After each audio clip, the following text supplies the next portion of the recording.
Earlier, we looked at how dangerous goods can be made safe for transportation. This includes ensuring they are properly labelled so that people handling them can recognise the possible hazards. Anyone handling dangerous goods must be able to determine whether packaging, bulk containers or cargo transport units are labelled, marked and placarded in accordance with the INTALLING code. While those on board will not typically interface with packages, it's important to recognise whether packaging is correctly labelled as part of the hazard assessment, particularly in an emergency. However, in any event, any cargo units containing dangerous goods that are not labelled or marked in accordance with the IMDG code must be rejected. There are a number of marks that are required to be shown on all packaging containing dangerous goods. This includes the proper shipping name and the UN number, a hazard class label, including a separate hazard class label for any subsidiary risk, and a marine pollutant mark if the subsidiary risk of the dangerous good shows that the substance is a marine pollutant. Packages containing dangerous goods must also be marked with the consignee or consigner and orientation arrows, if appropriate. If the package weighs more than 50 kilograms, the weight must be shown. So far, we've looked at the essential signage, but consignments need to have special markings in certain circumstances. Sometimes, packages of dangerous goods of the same type from a single consignor are packed in a single outer package for convenience. This is called an overpack. It has to be labelled prominently with the word Overpack in large letters. The IMDG code makes special provisions for dangerous goods carried in small unit quantities because of the reduced risk they pose. These are called limited and accepted quantities. If you are unfamiliar with either term, both are explained in the glossary. Dangerous goods carried in limited quantities must carry this mark. A hazard class label is not required. Dangerous goods carried in accepted quantities must carry this mark. Where the accepted mark is shown, this must include the hazard class and consignee. Again, the hazard class label is not displayed. Other labels are required for other dangerous goods. Packages or articles containing lithium batteries or cells must be carried with this mark, while dangerous goods of Class 1.4 and Class 7 have specific requirements. These can be found in Part 5, Chapter 2 of the IMDG Code. Now that we've considered the markings on packagings, let's look at the markings we expect to see on cargo transport units and bulk containers. The types of cargo transport units typically seen on ships are shipping containers, portable tanks, and freight trucks and trailers.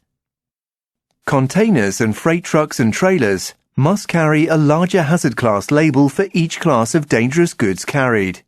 These are called placards. They should be waterproof, readily visible, and not faded or damaged. An additional placard should be displayed when there is a subsidiary hazard associated with the dangerous goods inside. A placard showing the marine pollution mark must be displayed if the dangerous goods are marine pollutants. The placards must be clearly displayed at each side and each end of the container or freight truck. Portable tank containers or tank cargo transport units need only display the placards at each side. Cargo transport units only containing goods in limited quantities must display a placard showing the limited quantities mark. The hazard class placard is not required. In addition to the placarding we've just seen, there are situations where bulk containers and cargo transport units must carry other markings. The proper shipping name and UN number must always be displayed prominently on each side of portable tank containers and bulk containers. Characters must be at least 65 mm high and in a contrasting color to the background. On portable tank units of less than 3,000 liters, characters may be reduced to 12 mm high. There are also situations where cargo transport units must be marked with the proper shipping name and/or UN number. Details can be found in the IMDG code in Part 5, Chapter 3. UN numbers must be displayed in one of two ways. They can be black on a white background, 65 mm high, and displayed on the hazard label. Or the UN number can be displayed in an orange rectangular panel next to the hazard class placard. In situations where cargo transport units contain dangerous goods carried at high temperature, the elevated temperature mark must be shown on each end and side of the unit. High temperature means greater than 100 degrees Celsius for liquids and 240 degrees Celsius for solids. In this chapter, we've looked at the signage related to the contents of the packaging, bulk containers, and cargo transport units. Now let's consider how those on board can determine whether portable tank containers meet the IMDG code requirements. There are 25 different portable tank container standards, and the IMDG code specifies the types of portable tank container to be used for particular dangerous goods. Each standard is given an alphanumeric T-code. Each T-code specifies the test pressure, minimum shell thickness, pressure relief valve setting, and number of bottom openings. The details are found in Part 4, Chapter 5. For more information on portable tank container signage, see Learning Film 2550. Portable tanks carrying dangerous goods. The T-code can be found before or after the words UN portable tank container on the side of the container. Here we see a T11 portable tank container. In some cases, the T-code might be found on the plate showing details about the tank container. When there is doubt about the suitability of a portable tank container, you can check that it is suitable for the dangerous goods by consulting the dangerous goods list. Column 13 shows suitable T-codes that can be checked against the portable tank container. Let's consider an example. You receive a consignment of tetrachlorethyl, UN 1897, carried in a portable tank container. Under column 13, we see that if this consignment needs to be carried in bulk, it must be carried in a portable tank container, meeting the requirements of T4. However, as you can see, carriage in tank containers with a higher T-code as shown in the table in Part 4, Chapter 5, is also permitted.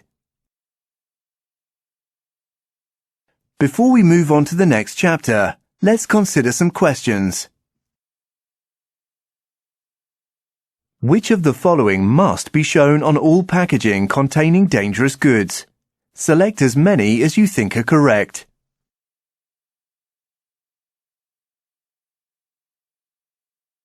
The following package is discovered on deck. Which of the hazard labels are missing?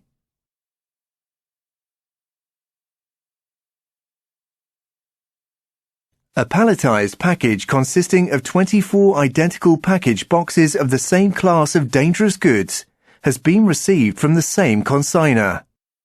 Which of the following labels would you expect to see on the palletized package? What does the mark enclosed in red indicate on the package shown?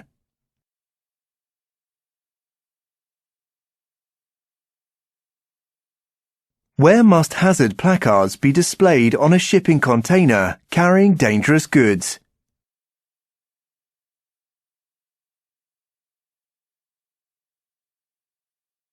Which of the following images shows how UN numbers should be displayed on portable tank containers? Select as many as you think are correct.